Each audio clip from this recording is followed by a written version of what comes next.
टिमटिम चिड़िया ने अपने घोंसले में अंडे दिए तो वो बहुत परेशान रहने लगी, क्योंकि घने जंगल में होनहार जानवर रहते थे और कोई भी इसके अंडे खा सकता था। टिमटिम ने अपनी परेशानी का इजहार अपने चचा के बेटे से किया, जो कि एक काला सा कौवा था। टेंटें भैया, अरे टेंटें भैया, मुझे इस घोंसले में रहना पसंद नहीं है, क्योंकि ये छोटा भी है और किसी वक्त भी अंडों से बच्चे निकल सकते हैं। कोई होनहार जानवर खा ना जाए मेरे बच्चों को। मैं तो सोच सोच के ही परेशान हो रही हूँ। टिमटिम बहन, परेशान ना हो, मैं कोशिश करके कोई प्यारा और बड़ा सा घर देखता हूँ जहाँ तुम और तुम्हारे बच्चे महफूज रह सकें। थोड़े दिन गुजरते हैं। कौवा शहर के एक बड़े से घर का टिमटिम को बताता है। घर सालों से खाली पड़ा था, वहाँ कोई भी नहीं जाता था।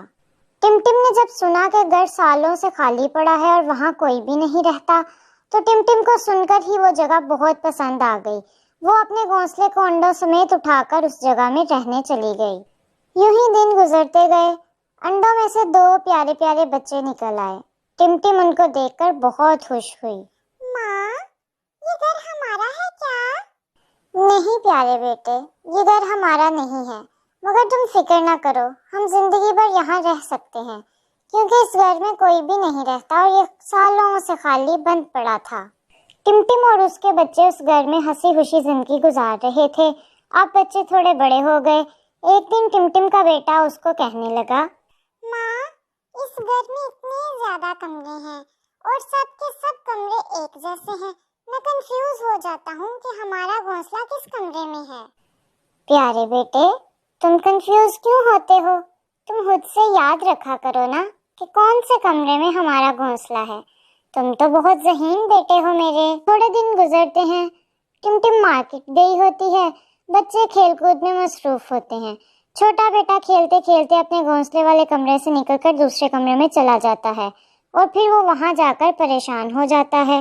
भैया भैया, क्या मेरी आवाज आ रही है? भैया, मुझे नहीं मिल रहे, आप कहाँ हैं?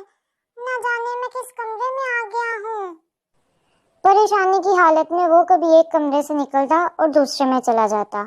उसे हर कमरे को देखकर यही लगता कि इसी कमरे में उसका घोंसला है, मगर ना तो उसको माँ नजर आती और ना ही बड़ा भाई। परेशानी में वो एक कोने में जाकर छुपकर बैठ गया और रोने लगा। दूसरी तरफ उसका बड़ा भाई उसे तलाश कर रहा था। छोटे छोटे, कहाँ हो यार?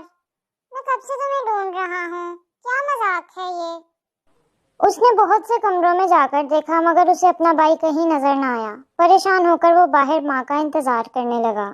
जो ही टिमटिम घर आती है, वो फौरन माँ के पास जाता है और माँ को बताता है, माँ, मैं और छोटा भाई खेल रहे थे। खेलते खेलते छोटा न जाने किस कमरे में चला गया है। मैंने उसे बहुत तलाश किया है, मगर वो मुझे नहीं मिल रहा। मुझे डर था कि इतने बड़े घर में और इतने ज्यादा कमरों में छोटे को ढूंढते ढूंढते कहीं मैं खुद खो ना जाऊं, इसीलिए मैं यहाँ बैठकर आपका इंतजार कर रहा था। टिमटिम ने फौरन सुनते ही हर कमरे में जाकर देखना शुरू कर दिया। छोटा कमरे के एक कोने में बैठा परेशान माँ का इंतजार कर रहा था। माँ को देखते ही वो फौरन माँ के पास चला आया और कहने लगा, माँ, इस घर में नहीं रहना मुझे। यहाँ बहुत से कमरे हैं और सब एक जैसे हैं। मुझे अपने घोंसले वाला कमरे का पता नहीं चलता। देखो ना, मैं आज भी गुम हो गया हूँ। माँ, चलो छोड़ो ये घर, हम कहीं और चलते हैं। टिमटिम ये सुनकर उसको जवाब देती है, प्यारे बेटे, तुम परेशान मत हो, मैं इसका कोई ना कोई हल निकालती हूँ। इतना अच्छा घर है, यहाँ हमें किसी का कोई खतरा नहीं है, तो हम ये घर क्यों छोड़ें भला। तुम परेशान बिल्कुल मत हो, कोई ना कोई हल जरूर निकल आएगा। टिमटिम को एक आइडिया आता है। वो सब कमरों को बदल तो नहीं सकती थी, लेकिन उसने एक बड़ा सा वेलकम का बोर्ड तैयार करवाया और अपने कमरे के दरवाजे पर लगा दिया। अब बच्चों को अपने घोंसले वाले कमरे को ढूंढने में कोई दिक्कत नहीं होती थी। वो खुशी खुशी सारा दिन वहां खेलते और वेलकम का बोर्ड देखकर अपने कमरे को पहचान कर उस कमरे में चले आते। प्यारे दोस्तों, ऐसी मजेदार कहानियों के लिए कुकूज़ प्लैनेट को लाइक और सब्सक्राइब करना मत भूलिएगा।